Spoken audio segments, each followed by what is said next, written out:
الحمد لله الذي جعل حب الأوطان غريزة في قلوب الإنسان، وأشهد أن لا إله إلا الله، وأشهد أن محمدا عبده ورسوله.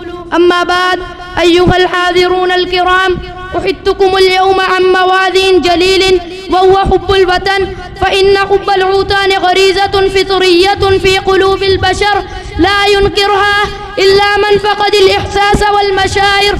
وقد جاءني في القرآن الكريم: ولو أنا كتبنا عليهم أن اقتلوا أنفسكم أو اخرجوا من دياركم ما فعلوه إلا قليل منهم. ألا ترون في هذه الآية حب الوطن؟ وإذا نظرنا إلى سيرة نبينا محمد صلى الله عليه وسلم وجدنا مثالا عاليا في حب الوطن، فعندما خرج من مكة المكرمة من مسترة وقف على الصناسية وقال صلى الله عليه وسلم: والله إنك لخير أرض الله وأحب أرض الله إلى الله، ولولا أن قومك يخرجوني منك فخرجت. رواه الترمذي. يا له من حب عظيم يشهد عليه رسول الله صلى الله عليه وسلم.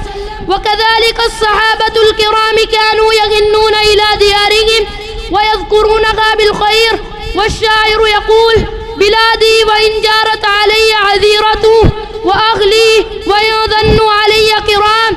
أيها الإخوة، إن الوطن ليس ترابا فقط، بل هو الكرامة القوية والأمن والسلام. فحافظنا على أوطاننا من أعظم القربات، والدفاع عنها من أفضل الجهادة. قال رسول الله صلى الله عليه وسلم: من قتل دون ماله فهو شهيد، ومن قتل دون دينه فهو شهيد، ومن قتل دون دمه فهو شهيد، ومن قتل دون أهله فهو شهيد.